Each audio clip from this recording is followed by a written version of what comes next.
I hope अब सब लोग को विजिबल है स्क्रीन। सबसे पहला फॉर्मूला एंगुलर मोमेंटम का था, जिसको हम लोगों ने एल से डिनोट किया। फॉर्मूला था L vector is equal to R vector cross P vector, जिसमें जो आपका आर वेक्टर था उसको पोजीशन वेक्टर के नाम से हम जानते हैं, और जो आपका पी वेक्टर है उसको आप लीनियर मोमेंटम के नाम से जानते हैं। ठीक है। सेकेंड जो फॉर्मूला था वो था आई ओमेगा, जो हमने कल डिराइव किया। ठीक है। अब जो तीसरा हम लोग क्वांटिटी देखने जा रहे हैं उसका नाम है टॉर्क। टॉर्क के लिए ये जो चीज है टॉर्क का, इसको आप रीड करते हैं टाउ से, इसको रीड करते हैं टाउ। तो टॉर्क का जो सबसे पहला फॉर्मूला हमने देखा था, जो आपने अगेन 11th स्टैंडर्ड में ही पढ़ा हुआ है, जो मैंने आपको बताया था, वो था R vector cross F vector. तो टॉर्क का वेक्टर था R vector cross F vector. ये एक फॉर्मूला हमने कल देखा। इसको आप लिख सकते हैं tau is equal to R F sine theta. ये दोनों फॉर्मूले 11th के हो गए। और अभी जो हमने डिराइव किया टाउ का फॉर्मूला, वो था आई अल्फा। ये हमारे पिछले लेक्चर के फॉर्मूलेस थे। दीज फॉर्मूलास 11th स्टैंडर्ड में आपने देखा, और ये आज आप 12th स्टैंडर्ड में देख रहे हो। ये भी आपने 11th स्टैंडर्ड में देखे थे, और ये आपने आज 12th स्टैंडर्ड में देखा। पिछला लेक्चर सब लोग के दिमाग में क्लियर था क्या? कोई मुझे पिछले लेक्चर में कोई डाउट पूछना चाहता है? Everybody is okay with the previous lecture? पक्का?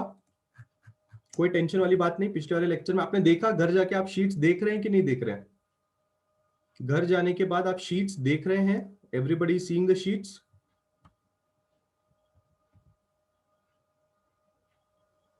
आया समझ में?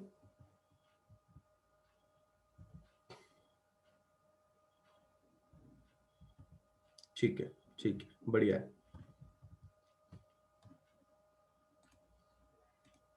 ठीक है, बढ़िया है।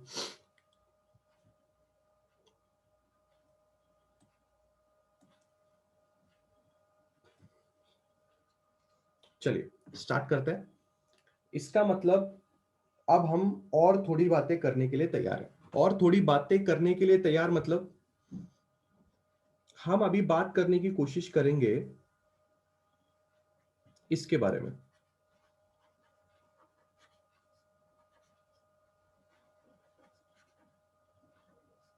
जिसको आप डिनोट करते हो आई से। ठीक है। याद रखिए कि जो मोमेंट ऑफ इनर्शिया है उसके ऊपर ही आपका पूरा का पूरा टॉपिक घूमता है। इस पूरे चैप्टर में सिर्फ moment of inertia he important है। जो न्यूमेरिकल्स आप लोगों के पास आएंगे वो भी मोमेंट ऑफ इनर्शिया के ऊपर ही आएंगे।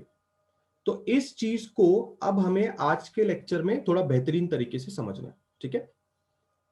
तो इंपॉर्टेंट है आज का लेक्चर, अच्छी तरह से देखना और समझना कि हम लोग क्या बात करेंगे। सबसे पहली बात क्या है कि अगर ऑब्जेक्ट का शेप या साइज चेंज हो जाता है तो उस ऑब्जेक्ट का मोमेंट ऑफ इनर्शिया भी चेंज हो जाता है। पहली चीज, अगर किसी ऑब्जेक्ट का शेप और साइज चेंज हो जाएगा तो उस ऑब्जेक्ट का मोमेंट ऑफ इनर्शिया भी चेंज हो जाएगा। तो मोमेंट ऑफ इनर्शिया जैसी चीज वो depends on shape slash U can say size of the body. इसका एग्जाम्पल यानी कि depends on shape and size of the body का एग्जाम्पल मैं अभी दूंगा। बस मैं आपको बता रहा हूं कि मोमेंट ऑफ इनर्शिया किन किन चीजों के ऊपर डिपेंड करता है। ठीक है। जय चौहान पूछ रहे हैं कि क्या होता है मोमेंट ऑफ इनर्शिया। जय चौहान आप लेक्चर छोड़ के जा सकते हैं अगर आपको अभी तक से मोमेंट ऑफ इनर्शिया के बारे में पता नहीं है तो, बिकॉज आपको आज का लेक्चर कुछ भी समझ में नहीं आएगा अगर आपको मोमेंट ऑफ इनर्शिया क्या होता है पता नहीं है तो। ठीक है। सेकेंड चीज, depends on shape on size of the body है मोमेंट ऑफ इनर्शिया। उसके बाद एक और बहुत ही इंपॉर्टेंट चीज है जिसपे मोमेंट ऑफ इनर्शिया डिपेंड करता है, वो है एओआर। एओआर का मतलब है आपका एक्सिस ऑफ रोटेशन। अगर एक्सिस ऑफ रोटेशन बदल जाए तो भी आपका मोमेंट ऑफ इनर्शिया की वैल्यू बदल जाएगी। बट याद रखिए, तीसरा पॉइंट जो मैं आपको बताने जा रहा हूं, that mi is always a multiple of mr²। ये फैक्टर भी आपको समझाऊंगा। सबसे पहले पहला वाला फैक्टर अंडरस्टैंड करते हैं, फिर दूसरा वाला करेंगे, फिर तीसरा वाला करेंगे। ठीक है, सबसे पहला वाला फैक्टर से मेरा आपका बोलने का मतलब क्या है? अगर मैं ये बोल रहा हूं कि depends on the shape size of the body, क्या मतलब है मेरा इस चीज से? शेप और साइज ऑफ द बॉडी से मेरा मतलब ये है कि सपोज करो आपने कंसिडर किया एक डिस्क। अब डिस्क का जो मोमेंट ऑफ इनर्शिया आएगा, जरूरी नहीं है कि वही मोमेंट ऑफ इनर्शिया एक रिंग का भी आए। अब डिस्क में और रिंग में फर्क होता है। अगर आपने कभी आपके लैपटॉप की या आपने कभी कंप्यूटर की सीडी देखी होगी, जो पहले बहुत चलती थी, वो डिस्क की तरह काम करती है। तो अगर आप नोटिस करेंगे तो ये चीज आपका डिस्क है। This is your disc.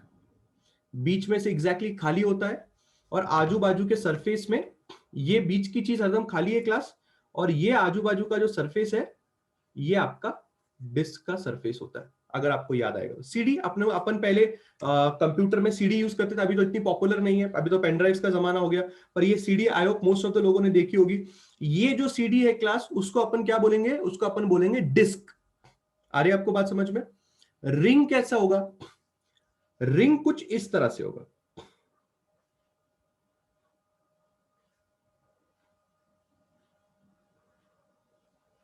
ये आपका डिस्क और ये आपका रिंग, बराबर है। तो अभी आपको क्या समझ में आया?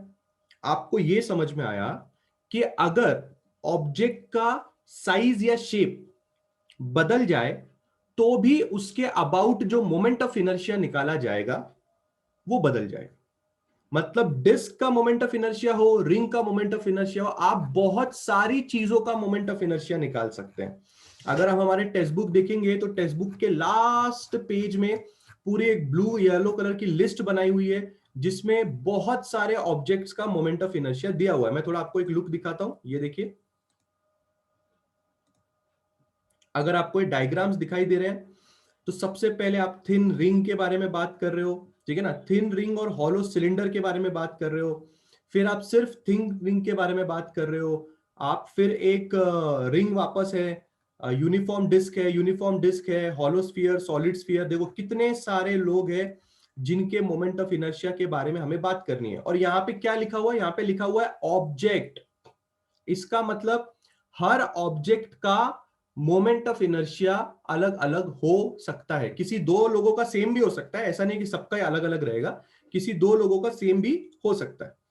तो क्या आप लोगों को ये बात समझ में आ रही है कि मोमेंट ऑफ इनर्शिया जो चीज है वो ऑब्जेक्ट के शेप और साइज पे डिपेंड करती है? क्या पहला चीज सब लोग को समझ में आ रहा है? हर ऑब्जेक्ट का मोमेंट ऑफ इनर्शिया अलग अलग किस्म का होगा। Is everybody okay with this statement?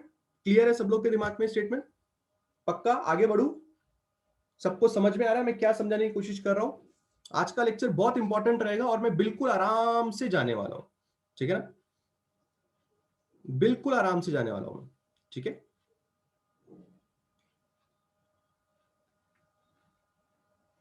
Give me yes और know all of you, come on, reply करो।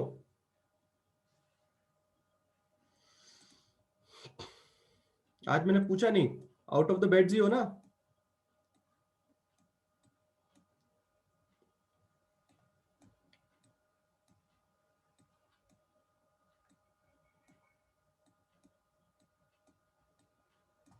बहुत ही बढ़िया, बहुत ही बढ़िया। चलिए अब मैं सेकेंड चीज के बारे में बात करता हूं। सेकेंड चीज के बारे में हम ये बोलना चाहते हैं कि आपका मोमेंट ऑफ इनर्शिया एओआर पे डिपेंड करता है। एओआर का फुल फॉर्म है एक्सिस ऑफ रोटेशन के ऊपर डिपेंड करता है, ठीक है? एओआर अगर एक्सिस ऑफ रोटेशन है तो अगर आपके ऑब्जेक्ट के थ्रू पास होने वाली एक्सिस ऑफ रोटेशन को बदल दिया जाए तो उस पर्टिकुलर बंदे का मोमेंट ऑफ इनर्शिया भी बदल जाएगा। mi depends on axis of rotation. यहां पे मैं ये बताने की कोशिश कर रहा था mi depends on shape slash size. क्यों ना mi depends on axis of rotation का एक एग्जांपल देखा जाए, जिससे आपको बेटर समझ में आएगा कि मैं बोलने की कोशिश क्या कर रहा हूं। ठीक है, अच्छी तरह से मेरी बात को सब लोग ने सुनना है, और ये बहुत ही इंपॉर्टेंट चीज रहेगी। अगर आपको ये चीजें आज नहीं समझ में आती तो आप रोटेशनल मोशन के ऊपर के न्यूमेरिकल सॉल्व नहीं कर पाएंगे। और बहुत सारे बच्चों को क्योंकि ये बात नहीं पता होती, ना उनको आने वाले पैरेलल एक्सिस थ्योरम समझ में आते हैं जो बहुत इंपॉर्टेंट है, परपेंडिकुलर एक्सिस थ्योरम वो भी नहीं समझ में आता, रेडियस ऑफ गायरेशन भी नहीं समझ में आता, कुछ समझ में नहीं आता उन लोगों को, क्योंकि उनको यही नहीं पता है कि मोमेंट ऑफ इनर्शिया की बातें कहां और कब की जाती हैं। तो इसलिए ध्यान से बातों को सुने, आराम से बता रहा हूं, आप लोग भी आराम से सुने, कुछ प्रॉब्लम रहे तो पूछें। ठीक है, moment of inertia depends on the AOR, that is the axis of rotation. ठीक है, सपोज कीजिए कि हम कंसिडर कर रहे हैं एक रिंग, और ये आपके लिए एक रिंग है। हम कभी भी जो रिंग है उसको ऐसे ड्रॉ भी कर सकते हैं ताकि आपको एक फीलिंग आए कि ये एक रिंग है, इस तरह से। ठीक है, और अगर आप उसको एक सिंपल सर्कल बना के भी ड्रॉ करना चाहते हैं तो भी चलेगा। अब बिल्कुल ध्यान से देखिए, मैं यहां पे जो रिंग है, मैं ऐसा मान रहा हूं कि उस रिंग की एक्सिस एग्जैक्टली उसके सेंटर से पास हो रही है। अगर आप नोटिस कर रहे हैं तो इस 3D में दिखाने की मैं कोशिश ऐसे कर रहा हूं आप लोगों को कि एक्सिस जो है सेंटर से पास कर जा रही है। यहां से मैंने डॉटेड इसलिए बनाया क्योंकि आपको एक फीलिंग आनी चाहिए कि वो उस रिंग के आर और पार जा रही है। तो अगर क्लास में इस चीज को एक रिंग कंसिडर कर लूं, तो अभी जो मैंने एक्सिस बनाई है आप लोगों के सामने, वो एक्सिस ये है। दिस इज द एक्सिस जो मैंने अभी आप लोग के सामने बनाई है। ठीक है, आप देख सकते हैं वो एक्सिस एग्जैक्टली आपके रिंग के सेंटर से पास हो रही है। देखिए एग्जैक्टली। ठीक है, सो आपको आई होप इस वाले एक्सिस को बनाने का तरीका समझा होगा, क्योंकि जब भी आप किसी इंसान को यह दिखाना चाहते हैं कि एक्सिस कहां से पास हो रही है, specially if the axis is passing through the centre, तो आधे में लाके उसको रोक दीजिए और फिर नीचे से शुरू कीजिए। एक ऐसा इफेक्ट आता है जैसे कि एक्सिस सेंटर से निकल के पीछे की तरफ से वापस निकल रही है। तो इससे ऐसा फर्क आता है कि आपको समझ में आता है कि it is like a 3D thing, and वो एक्सिस एग्जैक्टली सेंटर से पास कर रही है। इस पर्टिकुलर चीज को लिखते समय आप ऐसा बोलेंगे, रीड कैसा करेंगे, how will you read this thing? आप इसको रीड करेंगे moment of inertia about an axis passing through moment of inertia about an axis passing through its center। बार बार इस चीज को बोल बोल के अपने दिमाग में फिट करें, क्योंकि ये सेंटेंस अगले 3-4 लेक्चर्स में जब तक रोटेशन खत्म नहीं होता आप लोगों के बहुत काम आएगा। Moment of inertia about, the word is about, the moment of inertia about an axis. About an axis का मतलब है कि मैं मोमेंट ऑफ इनर्शिया निकाल रहा हूं इस एक्सिस का। Moment of inertia about an axis कहां से पास हो रही है? वो पास हो रही है हमारे सेंटर से। अगर मैं ऐसे एक्सिस का जो किसी रिंग के सेंटर से पास हो रही है, अगर मैं उसका फॉर्मूला आपको बताऊं तो उसका फॉर्मूला होगा I बराबर mr²। अब सेकेंड चीज देखिए, रिंग में वापस कंसीडर कर रहा हूं। अब ये मैंने वापस एक रिंग कंसीडर की, बट अब जो आपकी एक्सिस है वो पास हो रही है ऐसे। इस वाले डायग्राम में और इस वाले डायग्राम में जमीन आसमान का फर्क है। इस वाले डायग्राम में जो हमने डायलॉग लिखा, अब वो डायलॉग आप मुझे यहां बोलेंगे, भले ही आपको पता नहीं है कि एक्सिस कहां से पास हो रही है, कैसे बताना है, पर डायलॉग जरा आधा तो आपको समझ में आ गया होगा। Moment of inertia about an axis passing through its, कहां से पास हो रही है axis? Passing through it's diameter. अब ये चीज आपको रियलिटी में कैसे दिखाई देगी, इसके पहली वाली चीज जरा वापस देख लेते हैं और हमारे आपको कंफर्टेबल कर लेते हैं, आपको और मेरे को खुद को, कि हम कैसे इस चीज को इमेजिन करेंगे। अगर ये एक्सिस इस रिंग के सेंटर से पास हो रही है, तो ये इस तरह का डायग्राम पहला वाला है, ये पहला वाला डायग्राम। रिंग जब घूमेगी तो वो रिंग ऐसे घूमेगी, this is the way the ring will rotate अगर उसका एक्सिस सेंटर का है, ये इस तरह से घूमेगी आपके रिंग, क्योंकि सेंटर पे अगर एक्सिस है तो इसी तरह से घूमेगा। परंतु सेकंड वाले एग्जाम्पल में, क्योंकि हम टॉपिक पढ़ रहे हैं moment of inertia depends on the AOR, second वाले एग्जाम्पल में हम अगर ऐसा माने कि आपकी एक्सिस ऑफ रोटेशन सेंटर से ना पास होते हुए वो पास हो रही है डायामीटर से, ऐसे, ये आपकी एक्सिस ऑफ रोटेशन। देख लो डायग्राम देख लो, और दोनों डायग्राम में पे फर्क दिखाने के लिए मैंने क्या फर्क दिखाया है आपको दिख रहा है, this is thing is coming from the centre and it is not going straight away. मैंने थोड़ा डॉटेड बना के फिर मैंने यहां पे बनाया, तो this gives you a feeling that it is going through the centre, this gives you a feeling that it is not going through the center, it is going about the diameter। ये diagram है इसका। अब अगर ये वाली ring घूमेगी तो कैसे घूमेगी? अबाउट द डायमीटर, वो ऐसे घूमेगी। Just look at the way वो रिंग घूम रही है, डायामीटर के अबाउट घूमने वाली रिंग को देखो, एक्सिस उधर ही है, एक्सिस उधर ही है, पर वो रिंग अबाउट द डायामीटर घूम रही है। पहली वाली रिंग अबाउट द सेंटर घूम रही थी, ये अबाउट द सेंटर, ये अबाउट द डायामीटर। ऐसे घूमने वाले रिंग को आप बोलोगे अबाउट द डायामीटर घूमना। अबाउट द डायामीटर जब कोई रिंग घूमता है तो उसका जो मोमेंट ऑफ इनर्शिया का फॉर्मूला आता है वो आता है हाफ mr²। क्या आप एक चीज नोटिस कर पा रहे हैं? भले ही वस्तु सेम थी, ये भी रिंग था, ये भी रिंग था, पर अगर मैंने मोमेंट ऑफ इनर्शिया का निकालने के लिए मैंने एओआर बदल दिया, यानी कि मैंने एक्सिस ऑफ रोटेशन बदल दिया, तो उसके फॉर्मूले भी चेंज हो गए। आई नो आपके दिमाग में एक डाउट आ सकता है कि सर ये फॉर्मूलेज आते कैसे हैं? ये फॉर्मूलेज डिराइव करके आते हैं। आपके टेक्स्ट बुक में डिस्क का मोमेंट ऑफ इनर्शिया निकाल के एक डेरिवेशन भी दिया हुआ है, देखेंगे हम लोग वो भी।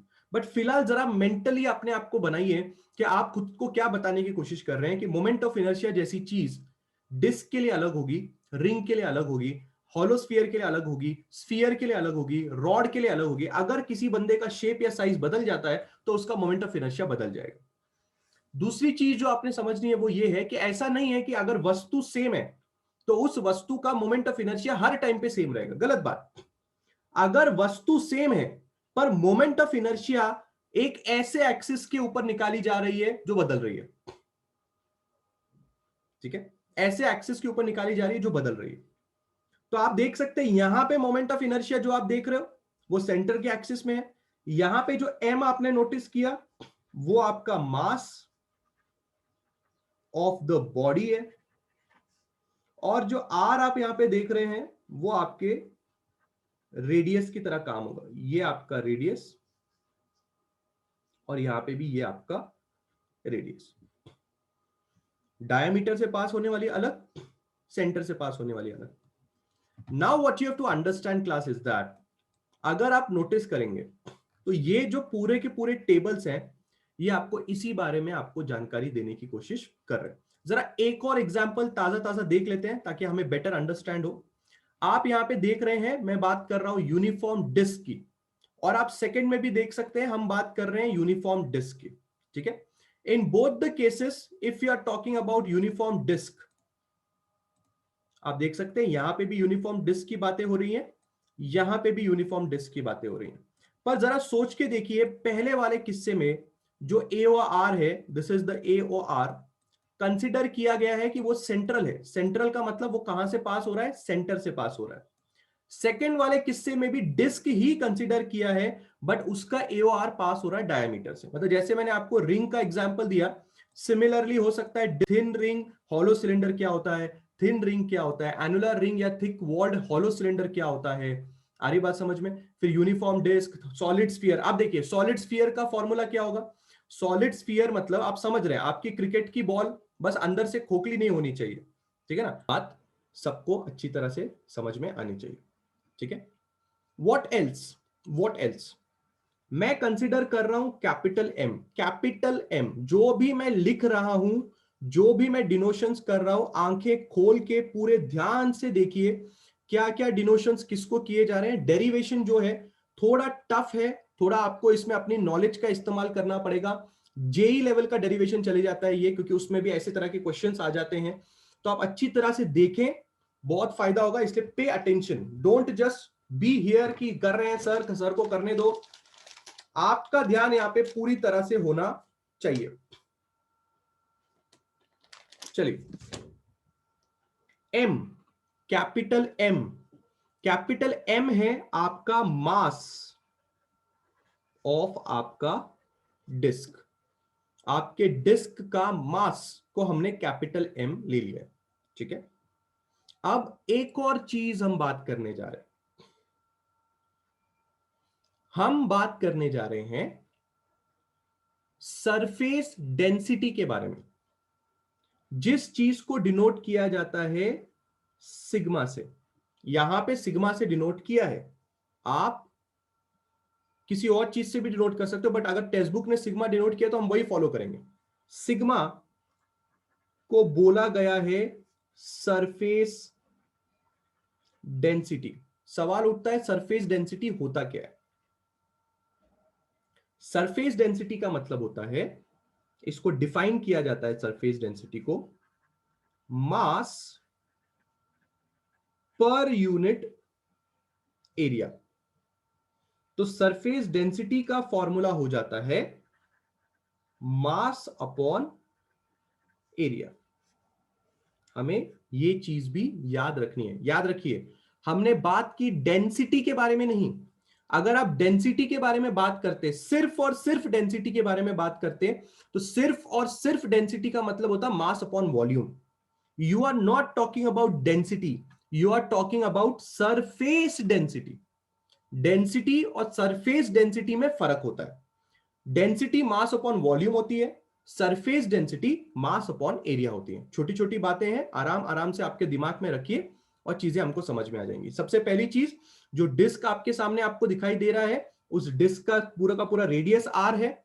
जो डिस्क आपको सामने दिखाई दे रहा है, उस पूरे के पूरे डिस्क का मास कैपिटल एम है।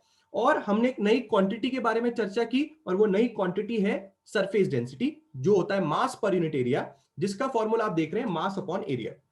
अगर मैं surface density of the disc निकालना चाहता हूं, ठीक है, मैं निकालना चाहता हूं क्या, मैं निकालना चाहता हूं surface density of the uniform disc, तो मैं कैसे लिखूंगा, सिग्मा बराबर क्या फॉर्मूला मुझे बता गया, मास अपॉन एरिया।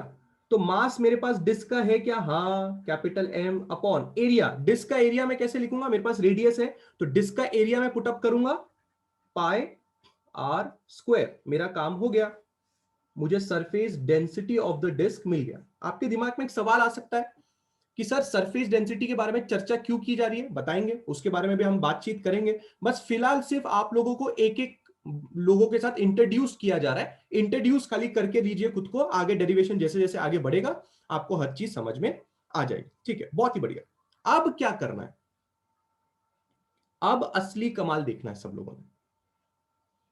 असली कमाल ऐसा है कि हमें इस डिस्क को डेरिवेशन करने के लिए, डेरिवेशन करने के लिए we have to consider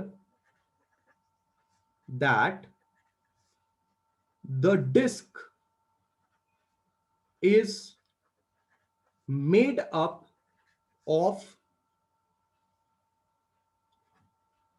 rings. क्या बोला मैंने, हमें ऐसा कंसीडर करना है कि ये जो डिस्क है ये बहुत सारे रिंग से बना हुआ है। रिंग का मतलब मैं आपको समझाता हूं, सपोज कीजिए आपने यहां पे एक इस तरह का एक एलिमेंट्री रिंग कंसीडर किया। What does elementary ring consider करना, मैं बातचीत करूंगा उसके बारे में। फिलहाल बस डायग्राम देखिए, आपको चीजें धीरे धीरे धीरे धीरे समझ में आएंगी। यस, समझिए, ऐसा बात को समझिए। आपका जो डिस्क है वो छोटे छोटे ऐसे ऐसे रिंग से मिलके बना हुआ है। ये जो रिंग आप देख रहे हैं, इस रिंग का जो खुद का रेडियस है या खुद का जो छोटा सा आपको वहां पे एक ये दिखाई दे रहा होगा, ये रिंग का वो डी आर है। डी आर इज द थोड़ा सा विड्थ ऑफ द रिंग। और ये जो हमने रिंग कंसीडर किया है, ये आपके सेंटर से स्मॉल आर की दूरी पे है। We have to consider that the disc is made up of rings. Disc ring से बना हुआ है। Width of the ring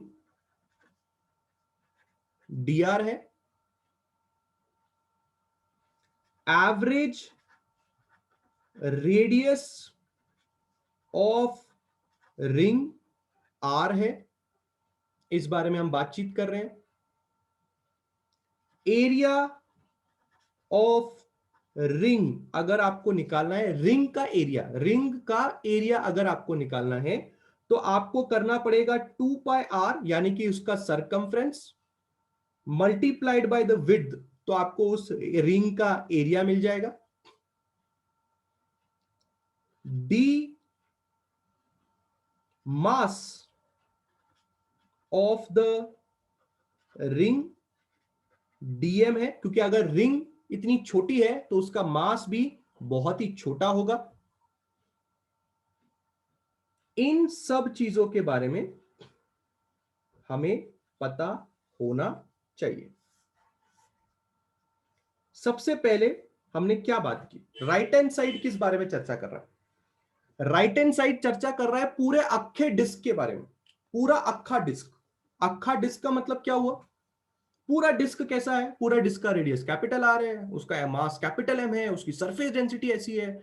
but left hand side भाग में आपसे यह बोला जा रहा है कि सबसे पहले तो ऐसा कंसीडर करो कि ये जो आपका डिस्क है ये छोटे छोटे रिंग से बना हुआ है। अगर आपको इस चीज का एक एग्जाम्पल चाहिए तो मेरे पास ये एक डिस्क है। I consider this as a disc.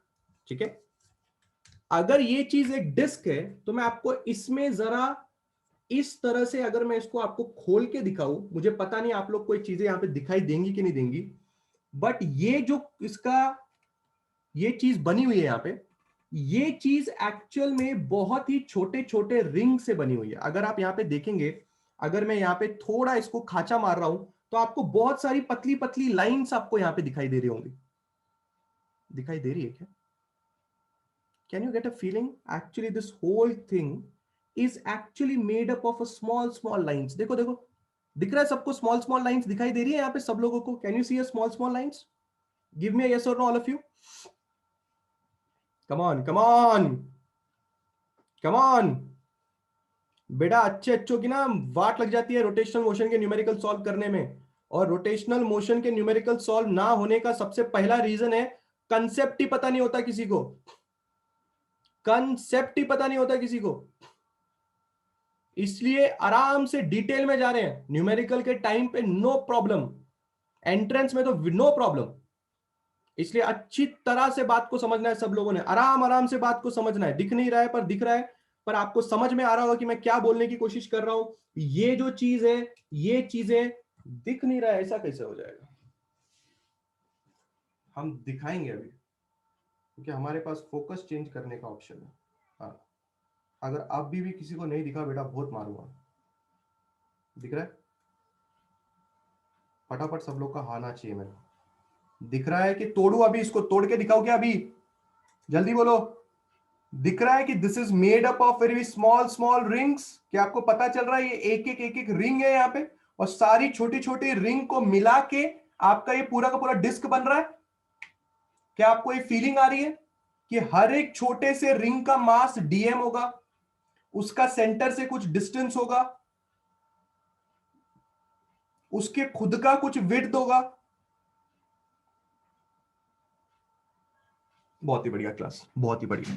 अगर इस तरह से आप रियलिटी में घुस के पढ़ेंगे तो आपको कोई नहीं रोक सकता, आपको कोई नहीं रोक सकता कंसेप्ट डिटेल में समझने के लिए। रियलिटी में घुस के हमें समझना पड़ेगा। तो बिल्कुल बात ध्यान से समझे। एक बात तो बहुत क्लियर है, ये वाली बात जो मैंने अभी यहां लिखी, कौन सी वाली बात मैंने अभी यहां लिखी, कि वी हैव टू कंसीडर कि जो आपका डिस्क है वो बना हुआ है बहुत सारे छोटे छोटे रिंग से। आई होप ये बात सबको समझ में आ रही है। अब अगर आपने इंटीग्रेशन पढ़ा है, अगर आपने क्या पढ़ा है, इंटीग्रेशन पढ़ा है, तो आपको समझ में आएंगी बातें और अच्छी तरह से कि अगर मैं इन सारे चुन्नू मुन्नू जो रिंग्स है, ऐसी ऐसी बहुत सारी रिंग्स होंगी, मैंने एक ही रिंग यहां पे बनाई है क्लास पर, यहां पे ऐसी बहुत सारी रिंग होंगी, है ना। जैसे मैंने अभी आपको दिखाया, बहुत सारी चुन्नू मुन्नू रिंग्स ने ऐसा मिल मिल के खुद को इकट्ठा कर करके डिस्क बना लिया। तो अगर आपको पता होगा तो मैथ्स में इंटीग्रेशन इसी चीज का नाम है कि आप बहुत सारी छोटी छोटी चुन्नू मुन्नू चीजों को लेके आइए और उन लोगों को एक साथ इकट्ठा करके इंटीग्रेशन कीजिए, तो आपको टोटल आउटकम मिल जाता है। मैं एक एग्जांपल देना चाहूंगा आपको, मैं छोटा सा एक एग्जांपल देना चाहूंगा। मास ऑफ द रिंग अगर डीएम है, मास ऑफ द रिंग अगर डीएम है, अगर मैंने डीएम का इंटीग्रेशन मारा तो कॉमन सेंस वाली बात है, मुझे एम मिलेगा। कौन सा एम मिलेगा? कैपिटल एम मिलेगा। फीलिंग आनी चाहिए, हर एक बात की फीलिंग आनी चाहिए आप लोगों को, क्योंकि इन चुन्नू मुन्नू छोटे छोटे रिंग्स का अगर मास डीएम है, तो जब ये सब लोग इकट्ठा हो जाएंगे तो बनता क्या है? डिस्क। तो डिस्क का मास कितना है? एम है, कैपिटल एम है। वैसे ही अगर इन छोटू आर्स का, ये छोटू आर जो हर एक एलिमेंट्री रिंग को का डिस्टेंस सेंटर से बता रहा है ना, अगर मैं इसको इंटीग्रेट करूंगा तो मुझे कैपिटल आर मिलना चाहिए। मैं इसका नामकरण नहीं किया मैंने, मैं लिख देता हूं, this is an elementary ring. एक छोटी सी एलिमेंट्री रिंग हमने खुद से कंसिडर की है। सबसे बड़ा काम तो मैंने ये किया है कि मैंने एक्सिस ही नहीं बनाई।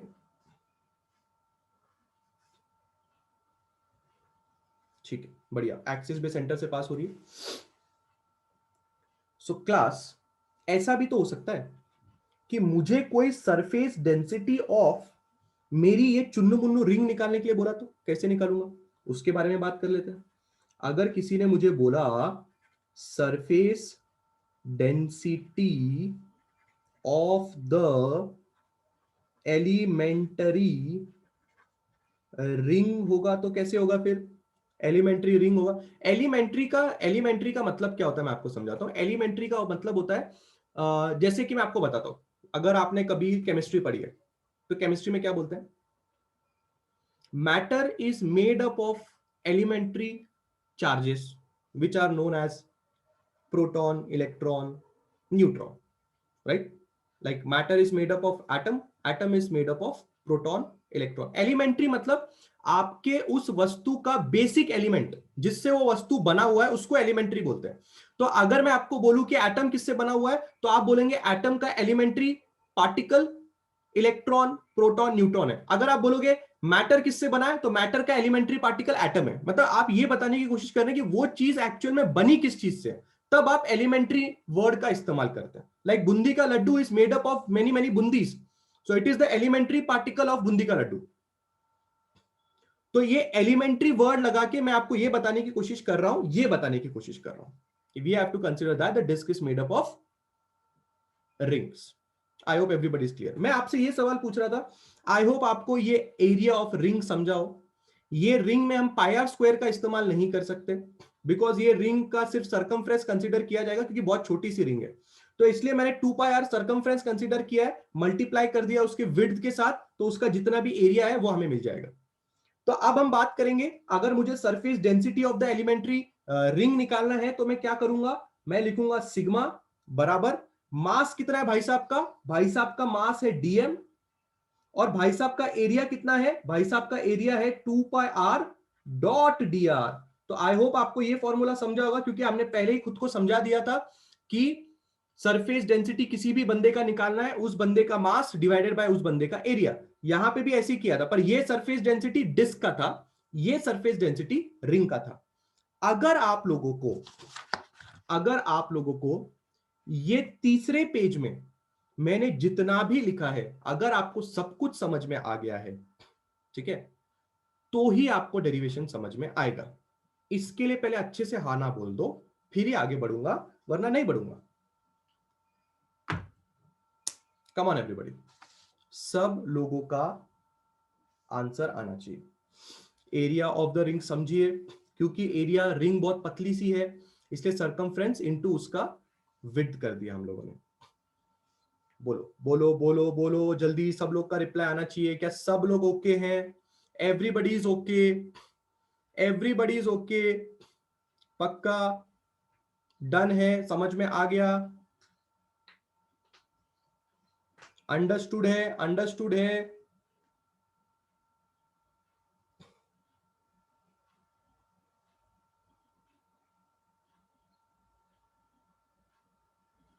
अंडरस्टूड। यहां से आया डीआर, एरिया में डीआर था इसलिए वहां पे डीआर आया, ठीक है, एरिया में डीआर था इसलिए यहां पे डीआर आया। और एरिया में डीआर क्यों आया? क्योंकि अगर आप इसका एरिया निकालना चाहते हैं तो विड्थ का इस्तेमाल होगा, क्योंकि ये बहुत छोटी सी चीज है। पूरा डिस्क में आप पाई आर स्क्वायर कर सकते हो, पर आप यहां पे नहीं कर सकते, ठीक है। मास अपॉन वॉल्यूम को आप डेंसिटी बोलते हैं, यहां पे हम सरफेस डेंसिटी की बात कर रहे हैं। डेंसिटी और सरफेस डेंसिटी में फर्क होता है।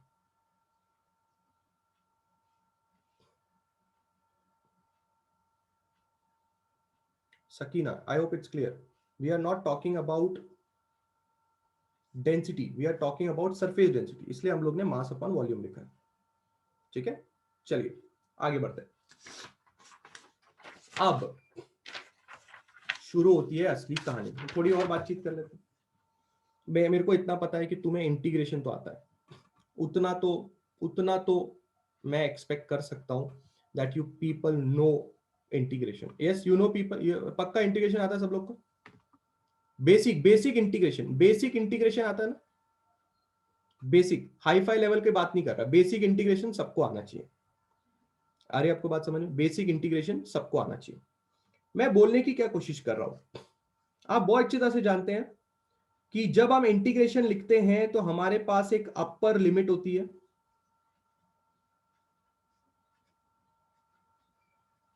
अपर लिमिट होती है, और हमारे पास एक लोअर लिमिट होती है। आप ये बहुत अच्छी तरह से जानते हैं, बराबर है। अपर लिमिट और लोअर लिमिट का मतलब ये होता है कि इंटीग्रेशन कहां से कहां तक का करना है। अगर आप नोटिस करेंगे तो इंटीग्रेशन की शुरुआत सेंटर से होगी, यहां से, और इंटीग्रेशन खत्म होगा डिस्क के कोने में। तो जब आप इंटीग्रेशन कर रहे हैं सेंटर से कोने तक, तो सेंटर मतलब लोअर लिमिट 0, और जब आप कोने तक इंटीग्रेशन कर रहे हैं मतलब अपर लिमिट कैपिटल आर। मतलब आप 0 से अगर कैपिटल आर तक इंटीग्रेशन कर रहे हैं, इसका मतलब आप डिस्क के सेंटर से डिस्क के एंड तक पूरा का पूरा इंटीग्रेशन करना चाहते हैं। किसका इंटीग्रेशन करना चाहते हैं मैंने पहले ही बता दिया। ये जो एलिमेंट्री रिंग्स है, ये जो चुन्नू मुन्नू रिंग्स हैं, हम इनका इंटीग्रेशन करना चाहते हैं। कहां से? सेंटर से लेके अंत तक। अगर हमने इन सारे चुन्नू मुन्नू रिंग्स का इंटीग्रेशन किया तो हमको फाइनली डिस्क का काम हो जाएगा। इसलिए लोअर लिमिट हम 0 पुट करेंगे, अपर लिमिट हम r पुट करेंगे। अब हम हमारी कहानियां शुरू करते हैं विदाउट एनी डू, सीधा मुद्दे पे आते हैं। अगर आपको वो सारी की सारी चीजें समझ में आ गई है, आपको कोई टेंशन लेने की जरूरत नहीं है। मैं ये कहने की कोशिश कर रहा हूं कि अगर मुझे मोमेंट ऑफ इनर्शिया चाहिए डिस्क का, तो मोमेंट ऑफ इनर्शिया डिस्क के लिए मैं एक फॉर्मूले का इस्तेमाल करूंगा, और वो फॉर्मूला देख के आप खुश हो जाएंगे। मैं फॉर्मूला इस्तेमाल करूंगा integration dm dot are square. आप ये फॉर्मूला देख के खुश क्यों हुए? क्योंकि सबसे पहले तो आपको यह समझ में आया कि अगर सर ने इंटीग्रेशन का इस्तेमाल किया है, इसका मतलब सर बेसन के लड्डू के बारे में बात कर रहे हैं। और सर ने एक पिछले लेक्चर में लिख के दिया था कि जब आप इंटीग्रेशन करेंगे तो आप dm.r² करेंगे। ये पिछले लेक्चर का फॉर्मूला है, अगर आपको याद आएगा। मेरे पास शीट यहीं पे पड़ी हुई है, आपको दिखा देता हूं। 2.4 पहले पन्ने में लिख के दिया है, डिस्क्रीट बॉडी होगी तो इस तरह से बिहेव करेगी, होमोजीनियस बॉडी होगी तो उसका मोमेंट ऑफ इनर्शिया इस तरह से बिहेव करेगा, r² dm। ये फॉर्मूला कहां से आया अब आपको पता है, आप पहले से ही जानते हैं, 2.4 लेक्चर्स में इसके बारे में पहले से ही बातचीत हो चुकी है। अब खाली इस चीज को हमें इंटीग्रेट करना पड़ेगा। कहां से कहां तक इंटीग्रेट करना पड़ेगा, बातचीत हो गई है। हमें इंटीग्रेट करना पड़ेगा 0 से, यानी कि डिस्क के सेंटर से, कहां तक, कैपिटल आर तक, यानी कि अंत ऑफ द डिस्क तक। बस अब हम आगे का कार्यक्रम शुरू कर सकते हैं। अब हमें यह देखना है कि हम आगे क्या कर सकते हैं। चलिए अपनी नॉलेज लगाते हैं। क्या हम सबसे पहले डीएम की जगह पे कुछ सब्स्टिट्यूट करने का सोच सकते हैं? क्यों नहीं सोच सकते। इस वाले फॉर्मूले को देख के मुझे ऐसा फीलिंग आता है कि मैं डीएम की जगह पे 2 pi R sigma dr substitute करूं। बिल्कुल ध्यान से नजर रखिए आपके डेरिवेशन के ऊपर। Sigma DM upon 2 pi R dot D R था, ये हमने सरफेस डेंसिटी निकाली थी, mass upon area. This bottom term is area, this is mass, but we are interested in the value of DM. तो DM यहां से cross multiply करेंगे 2 pi R D R sigma, ये आपका पूरा का पूरा आपका डीएम आ गया।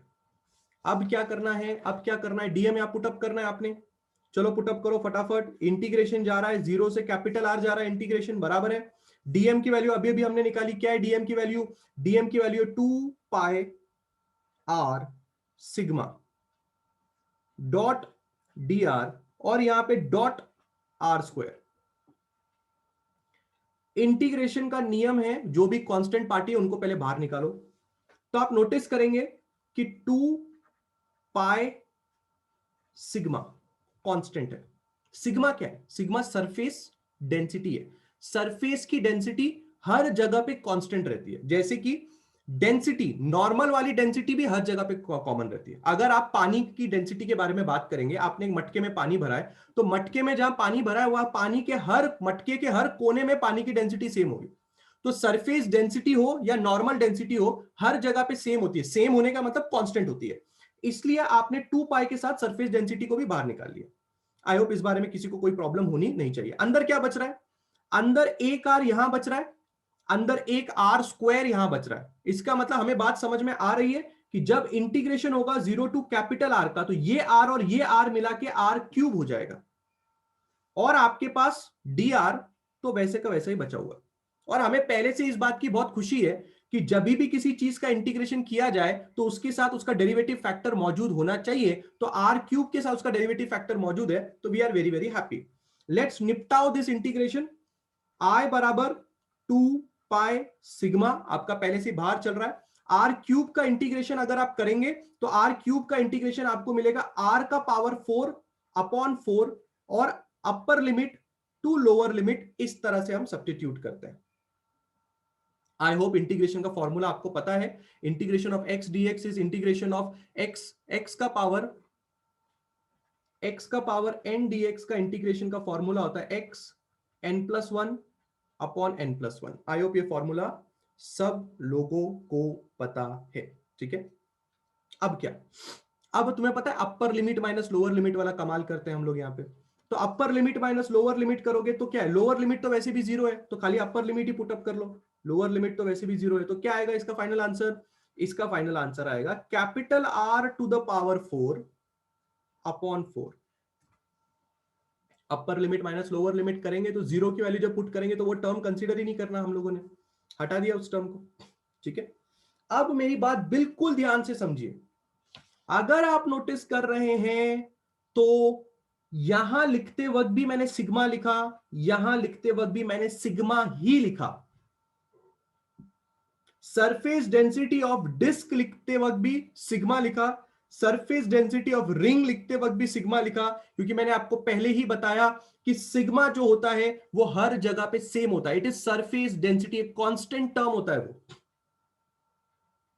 अगर आप यहां पे एक सिग्मा देख रहे हैं तो अब इस सिग्मा की जगह पे मैं सब्स्टिट्यूट करने जा रहा हूं हमारा ये वाला सिग्मे का formula m upon pi R square जो डिस्क का है, तो हम यहां पे पुटअप करेंगे capital M upon pi capital R square multiplied by R to the power 4 by 4 यहां पे चल रहा है।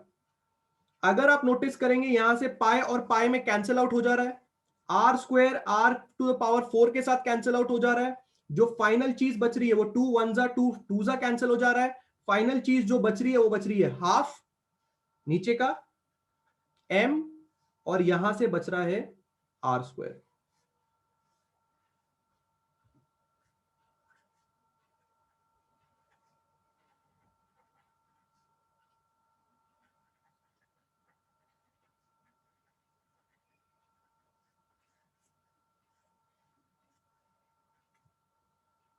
ये आ गया आपका फाइनल फॉर्मूला। क्या निकाला आपने फाइनल फॉर्मूले में? क्या निकाला है आपने?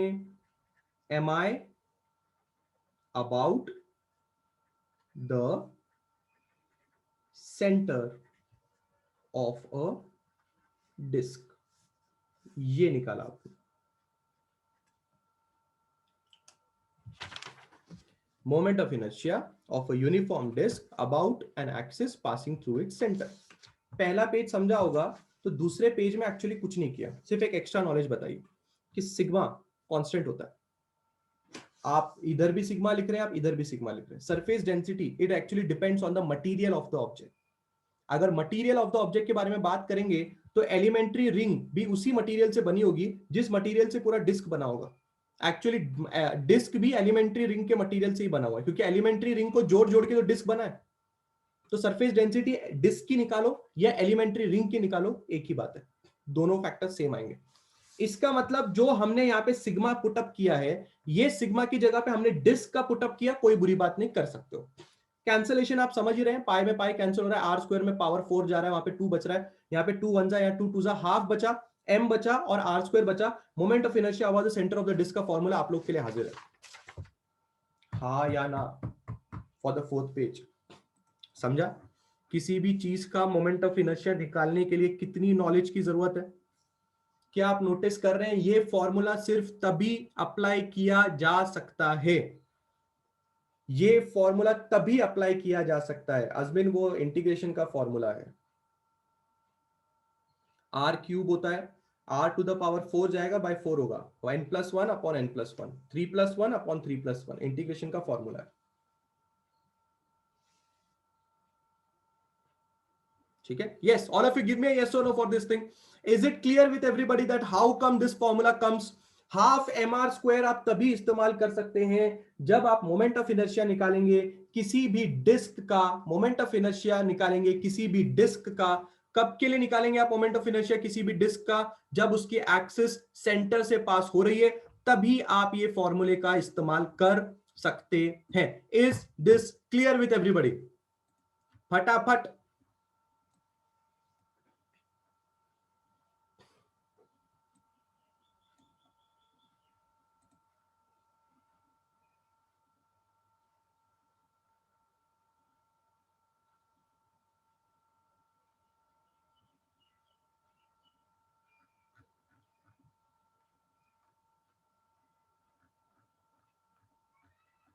आप लोग को अपर लिमिट माइनस लोअर लिमिट नहीं आता, इसलिए मैंने पूछा इंटीग्रेशन थोड़ा बहुत आता है कि नहीं। अगर इंटीग्रेशन थोड़ा बहुत आता है तो ये स्टेप्स में आपको परेशानियां नहीं होनी चाहिए थी। 2 पाई सिग्मा, अब ये वाले स्टेप से ये वाला स्टेप कैसे आया? अपर लिमिट पुट करो, r to the power 4 by 4 minus, अब लोअर लिमिट पुट करो, 0 को पावर 4 अपॉन 4। यस दरवेश, अब इसको सॉल्व करो, ये तो पूरा का पूरा कैंसिल हो गया, क्या बचा?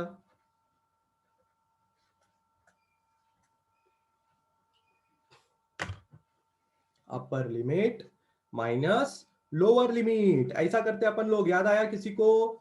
जो भी अंदर वेरिएबल होगा उसमें अपर लिमिट पुट करो, जो भी अंदर वेरिएबल होगा उसमें लोअर लिमिट पुट करो, काम खत्म हो गया। बहुत ही बढ़िया।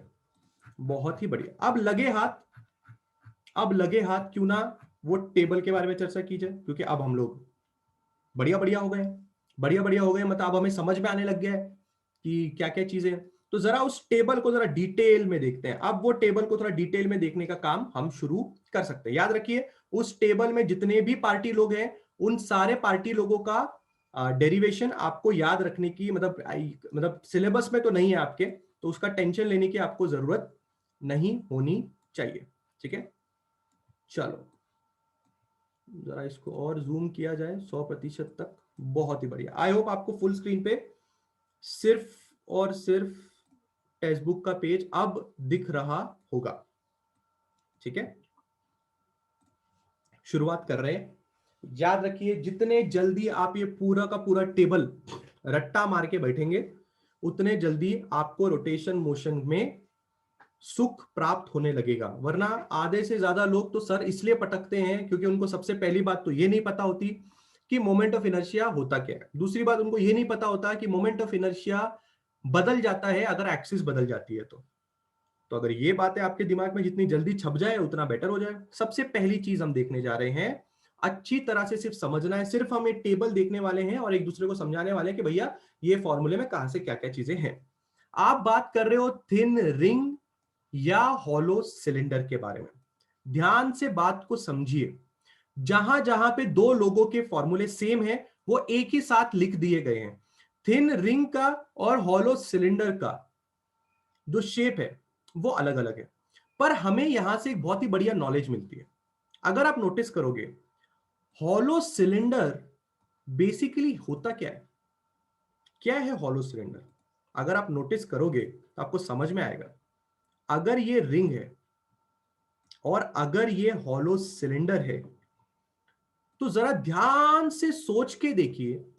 अगर मैंने एक के नीचे एक रिंग रखनी चालू कर दी, इस तरह से अगर मैं एक के नीचे एक रिंग्स रखना चालू कर दूंगा, तो एक के नीचे एक रिंग रखने के बाद एक्चुअल में जो चीज बनेगी वो हॉलो सिलेंडर ही तो बनेगी।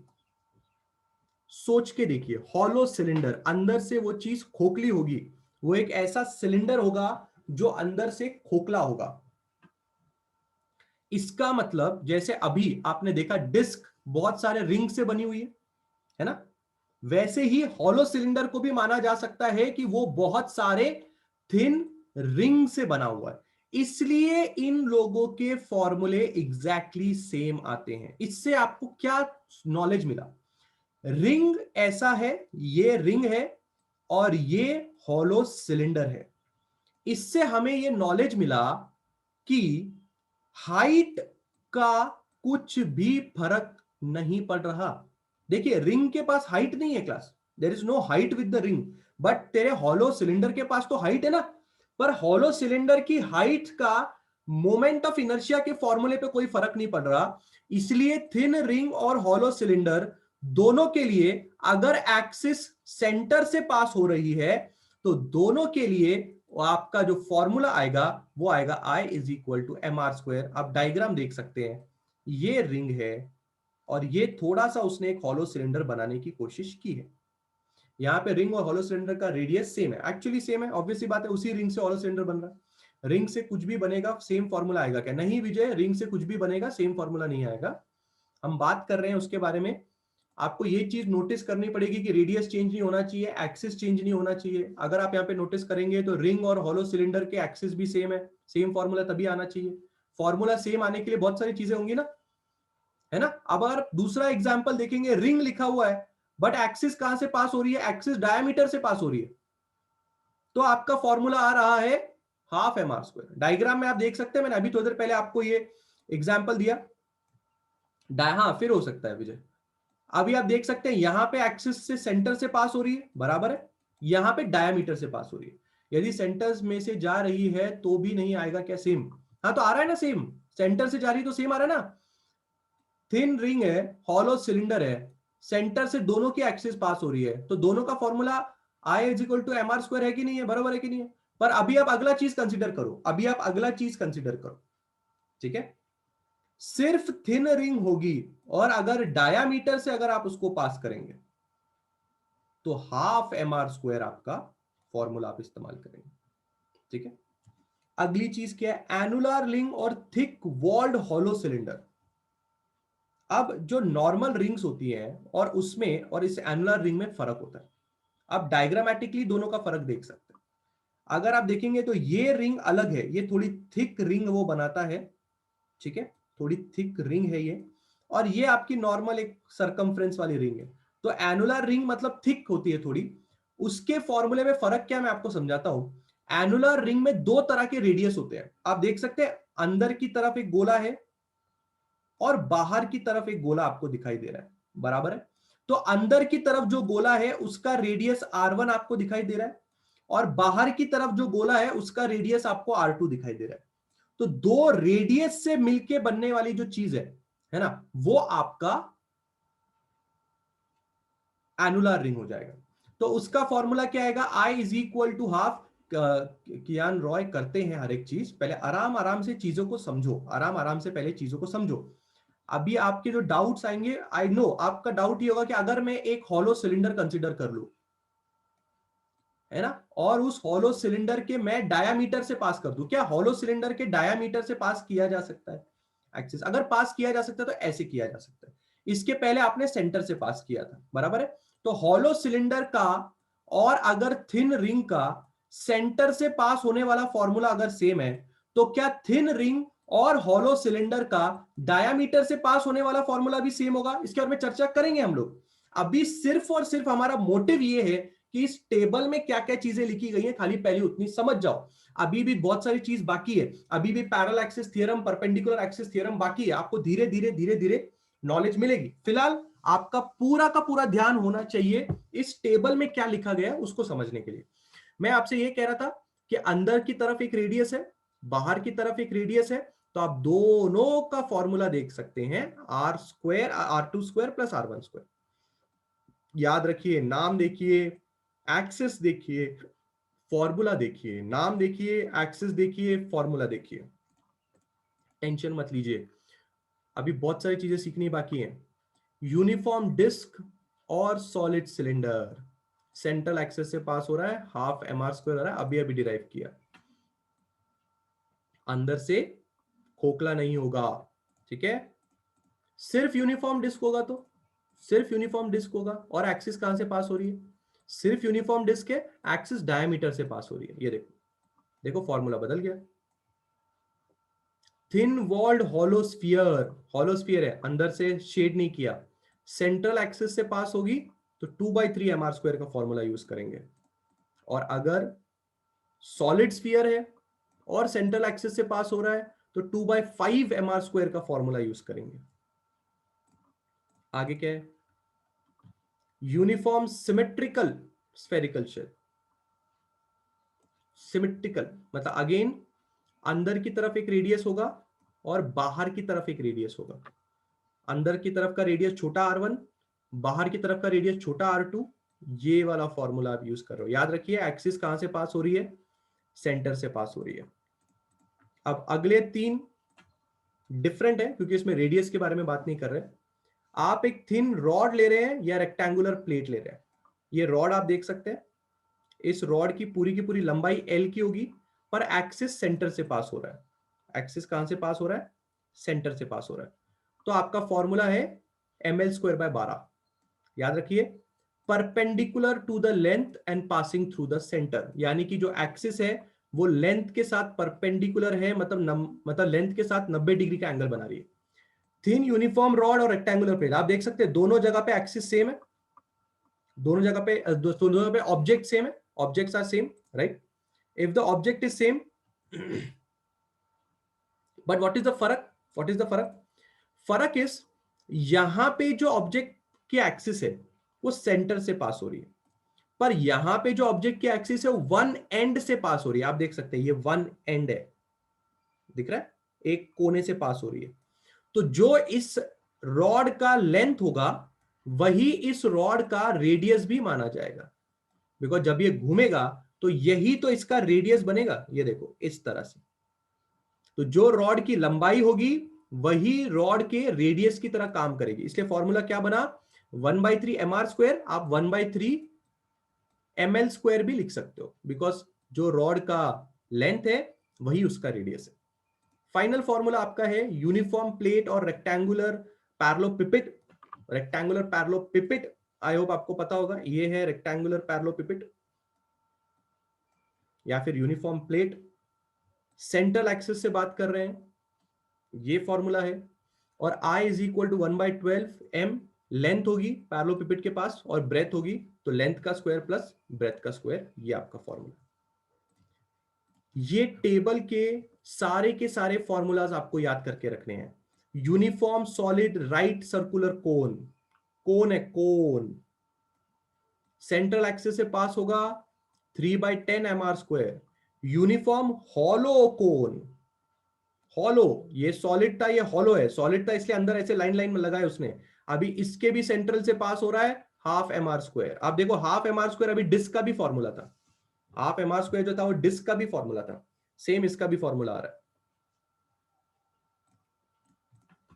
क्या ये फॉर्मूले सारे के सारे आप याद करेंगे? अब आपके दिमाग में डाउट भी आ सकता है क्लास, यू कैन आपके दिमाग में डाउट भी आ सकता है कि सर समझो कि मुझे किसी ने, अभी जैसे मैंने डाउट आपको बताया ना, मैंने अभी आपको डाउट बताया कि सपोज करो किसी ने मुझे कोई एक एक्सिस से फाइंड करने के लिए बोल दिया, इनके अलावा, इनके अलावा, जैसे मैं आपको बताता हूं, एग्जांपल देता हूं मैं आपको। अभी रिंग में आपने क्या देखा है, ये आपकी रिंग है ना, इस रिंग में आपने क्या क्या देखा अभी तक से, क्या क्या पता है आपको? रिंग में आपको पता है हो सकता है एक्सिस सेंटर से जा रही हो, पहला, बस। दूसरा आपने क्या देखा रिंग में? रिंग में आपने दूसरा देखा कि अगर ये रिंग है तो हो सकता है कि एक्सिस डायामीटर से पास हो रही हो, बराबर है, हो सकता है एक्सिस डायामीटर से पास हो रही हो। रिंग में अगर आप देखेंगे तो ऐसा भी पॉसिबल है, खुशी उसके लिए भी डेरिवेशन है बेटा, जैसे अभी आपको डिस्क का डेरिवेशन करके दिखाया, सिमिलरली वैसा ही डेरिवेशन आपके हर एक चीज के लिए, पर वो आपके सिलेबस में नहीं है अभी। जो डेरिवेशन सिलेबस में था हम लोग ने अभी किया डिस्क के लिए, वैसा ही सिमिलर डेरिवेशंस आप हर एक चीज के लिए करेंगे, ठीक है। चलिए, मैं बातें ये कर रहा था कि अगर आपकी एक्सिस सेंटर से पास हो रही है तो आप जानते हो उसका फॉर्मूला क्या है। अगर कोई एक्सिस डायामीटर से पास हो रही है तो आप जानते हो उसका फॉर्मूला क्या है। आपको पता है क्या, एक्सिस टैंजेंट से भी पास हो सकती है, इसका फॉर्मूला पता है क्या? दिया है क्या टेबल में? नहीं दिया। इसका दिया है हाँ mr², इसका दिया है हाँ हाफ mr², इसका क्या आपको पता है कि एक रिंग के टैंजेंट से भी एक्सिस पास हो सकती है? अब आपको इसका फॉर्मूला तो पता नहीं है। ऐसी चीजों के लिए हमें कल लेक्चर में पढ़ना है पैरेलल एक्सिस थ्योरम और perpendicular axis theorem. Parallel axis theorem और परपेंडिकुलर एक्सिस थ्योरम हमें इस बात की पावर देता है कि अगर हमें किसी भी एक्सिस के अबाउट मोमेंट ऑफ इनर्शिया बताना हो तो हम इन थ्योरम की मदद से बता सकते हैं। यानी कि अगर वो फॉर्मूला इस टेबल में ना हो और हमें सडनली बोल दिया जाए कि सेंटर से पता था ना डायमीटर, आप टैंजेंट से बताओ, तुम्हें पता है कि टैंजेंट का यहां पे कहीं पे भी कोई जिक्र भी नहीं है, कैसे करोगे? अगर उसको रट्टा नहीं मारा तो ऑन द स्पॉट फॉर्मूले की मदद से कैसे निकालोगे? तो आपको वो दो थ्योरम पढ़ के निकालना पड़ेगा। इज एवरीबडी क्लियर हम लोग को अगले लेक्चर में क्या करना है? किसी से भी निकाल सकते हो, आप किसी से भी निकाल सकते हो, अगर आपको वो दो फॉर्मूले आएंगे तो आप किसी से भी निकाल सकते हो। क्या आप आज के आज ये दोनों